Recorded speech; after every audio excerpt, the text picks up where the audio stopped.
R.A.I.D Pulp Action Series, Wrath of the Evertides. Thunder and lightning, rolling waves and raging winds. They're all dead, only he remains clinging to the bow of his ship, screaming, crashing through wave after wave. He is thrown into the freezing water, then nothing, out like a light. He awakens burning, sandy, and beaten upon a glaring beach. Lush, thick trees roll back for miles as a cascading waterfall crashes close by up ahead. A giant bird circles. With a sinister swoop, the bird lunges at the man, clawing for fresh meat. Rolling over, he sees into the eyes of the hungry beast. Such a size he has never seen. 8 feet across and 12 feet long. The swooping predator cocks and screeches as it moves inward. Barely able to move, the man rolls left, getting hit in the arms and beginning to bleed. Flying upward, the wind howls as the predator takes another lap, hungry for fresh meat. Barely standing, the man limps toward the trees, hoping for cover and refuge. To his horror, he is grabbed by the bird and taken several feet into the air. Slunk! Suddenly, he falls, crashing into the beach as blood covers his back, but not his own. Looking to the right, he sees the great bird impaled by a rustic spear. In the corner of his eye, he sees a dark figure and long, lush hair retreat into the distance. From the Field Journal of Author James Robin. Upon gathering about my supplies and setting up camp, I have rummaged up any and all wreckage I could find and any use I could have in it. I have found a pen and a ship log, mostly empty. I was nearly killed by a fearsome bird of prey, nearly primal, possibly prehistoric. Then a spear from the distance killed the beast. All I saw of the spearman was long black hair and a racing shadow. At night here, all the beasts roam and roar about. I keep my fire dim and my food hidden in the ground, only cooking what meat I need to survive. This place holds many plants and beasts I have never seen. Flowers cupped with fluorescent colors and moving thorns. Fly traps of enormous size. Snakes with purple eyes. Fruits of massive and foreign shapes. I dare not try the fruits, but several known vegetables grow here. Onions and cattails mostly, and flush turnip-like bulbs. End of entry. Dated Wednesday. Not daring to drift too far from my encampment, I have begun searching for the spearman who saved my life. Dare I say, I should find a fire in place of a friend, but I continue my search nonetheless. Upon my search, I have stumbled across a great hill. Not any hill, but nearly a ledge that leads atop this stranded isle. At the top, I could signal for help, or even gain a bird's eye view of this place, but to my dismay, I discover I cannot trek it alone. I would need the help of another as a belayer and the steady rope to reach the top. Dismayed, I continue my trek till a sight of something fearsome and foreign would shake me to my core. Surely, one would call me crazy to assert my tale, but I will tell it regardless. As I passed an open cave, I took refuge on high ground, hiding in the advent of predator had taken the cave, and much to my horror, one had. Within this cave, I could see the afternoon sun reflecting from not one, not two, but 6 massive sets of eyes with a black hue and a reddened iris. They stared upon me as if void of a consciousness, in the sense of there seemed to be nothing behind those big predatory eyes. Not a sense of hunger or fear, nor danger or rage, but an emptiness that tied it to that darkened cave. In a moment of madness, I almost felt sorry for the creature, for in that moment it and I were one, both lost, faithless, and doomed to this island. I dared not move, for I knew nothing of its instincts. Perhaps it was that of a cat, and one mere movement would seal my demise.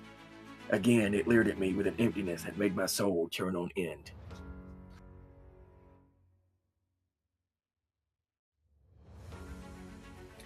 My nostrils took notice of a unique smell, something between a rose and an iron-like silt that seemed to rest and burn upon the tongue. Again, it gazes at me as if to hold life behind its many eyes would be a sacrilege to its own existence. Seemingly trapped due to my own ignorance of the creature, I remained when suddenly the creature lunged a bit, but not too far, as if testing its distance. Taking every bit of moxie I could muster, I dared not move. It had me almost in a trance. My primal instinct seemed to know, as if I moved, this creature would be upon me within seconds. Again, the smell flustered within my nostrils as the scent of roses and iron swept me. No noise came from the creature. It moved and looked about in a horrible silence. I could only sympathize with its prey. For hours on end, I was trapped by the creature, and soon exhaustion began to overtake me. This is the end, I thought. To be mauled and eaten by this creature. To never think of mid-Newark in my life ever again. To never see the world as I had planned. As my eyes drooped, a slithering click shifted through the air as my heart sped up. Once again the creature lunged a bit, and again I stood still, shaking within them. Then, after a brief silence, the creature suddenly lunged back into the cave, and I took my leave. Exhausted, I returned to my camp, and though tired, dared not sleep till exhaustion would take me into slumber. I know one would call me crazy for recounting such a story, but alas, here we stand. I caught some fish with the spear left in the giant bird. Both the fish and the bird made for adequate meals. End of entry. Dated Thursday. With spear in hand, I dare another adventure into the wilderness, this time leery of any and all caves. After a breakfast of onions and crab, I make my way into the wilderness to once again find the spearman. Whether he would find my company welcomed or dangerous, I did not know. All I know is I could not stay alone. Neither my camp nor my sanity would prevail if I did so. After a bit, I came across some tracks, small, with the heels upward in a sprint.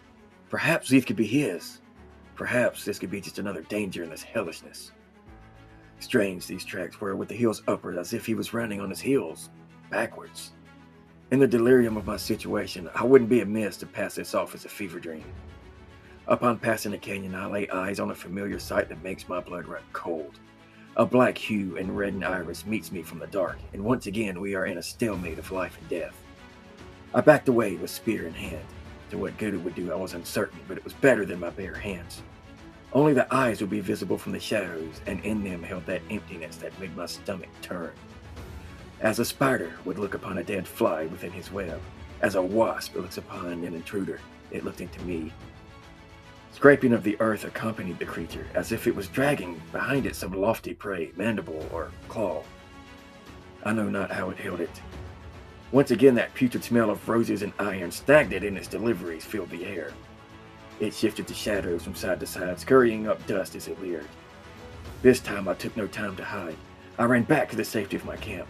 Multiple thoughts filled my head. Whose, where's, what's, how's. That man with the spear whom saved me, what a fierce warrior he must be to survive such a place, and place a spear as he did.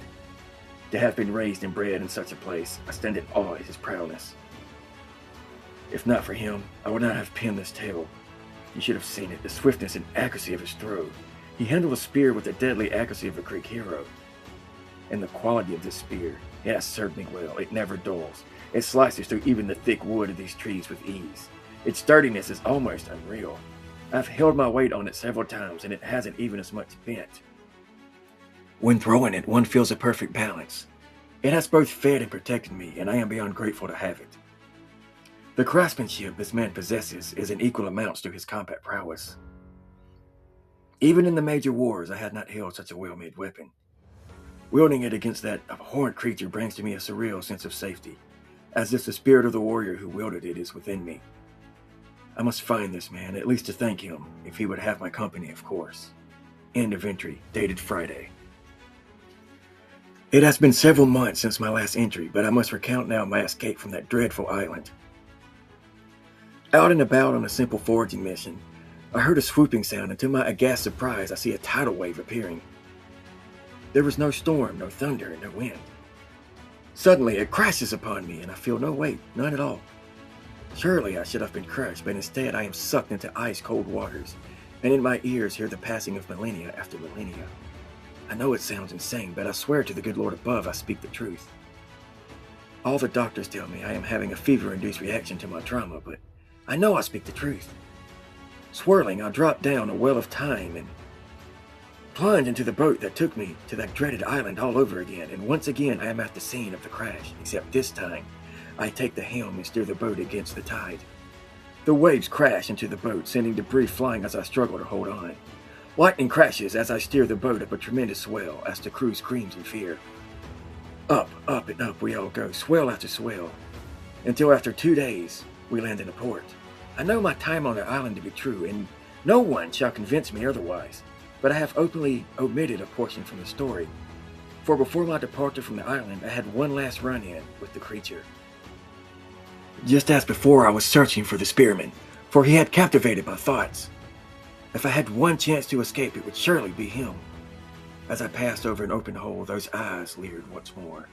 As it moved, it left behind it a terrifying silence. Despite its size, it left no sound in its wake, and its large 6 eyes fell upon me with the same blank, empty stare, as if death itself looked upon me.